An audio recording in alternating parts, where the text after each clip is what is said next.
জয় রাধে, জয় নিতাই চৈতন্য। আশা করি সবাই খুব ভালো আছেন এবং আনন্দিত আছেন। আমরা আজকে শ্রীমদ্ ভাগবত মহাপুরাণের অষ্টম শ্লোক প্রথম অধ্যায় মাহাত্ম্যকথা সম্পর্কে আলোচনা করব। আগের দিন সপ্তম শ্লোকে শৌনকমুনি প্রশ্ন শুনলাম।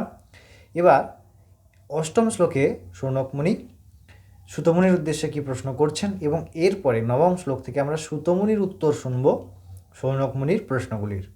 অবশ্যই আমরা এই বিষয়ে বিশেষভাবে আলোকপাত করার প্রচেষ্টা করব। তার আগে আমরা শ্লোকে কি বলছেন শৌনকমুনি তা সম্পর্কে জেনে নেব। শৌনকমুনি বলছেন অষ্টম শ্লোকে যে চিন্তামণির্লোকসুখম সুরদ্র সর্গ সম্পদম প্রযচ্ছতি গুরু প্রীতো বৈকুণ্ঠং যোগী দুর্লভম। বলছেন চিন্তামণি সর্বাপেক্ষা শ্রেষ্ঠ জাগতিক সুখ দিতে পারে, অর্থাৎ লৌকিক সুখ। এই জগতে আমরা যে সমস্ত সুখ পাই, কল্পবৃক্ষ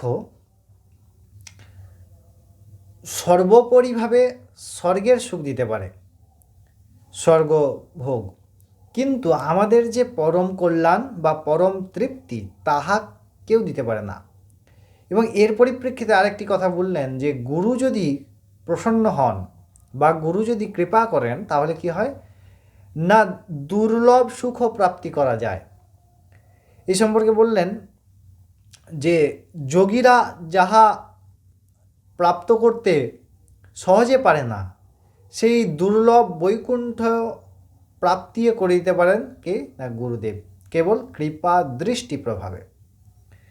অষ্টম শ্লোকে বলছেন শৌনকমুনি। এরপর নবম শ্লোক থেকে আমরা দেখব সুতমুনি এই প্রশ্নের বিশেষভাবে উত্তর প্রদান করছেন।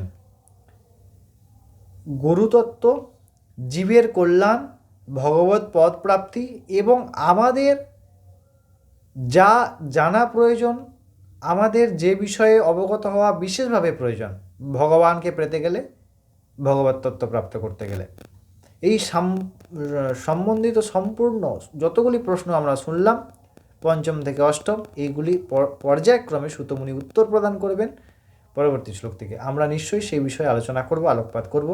আপনারা সবাই খুব ভালো থাকবেন, আনন্দে থাকবেন। জয় রাধে।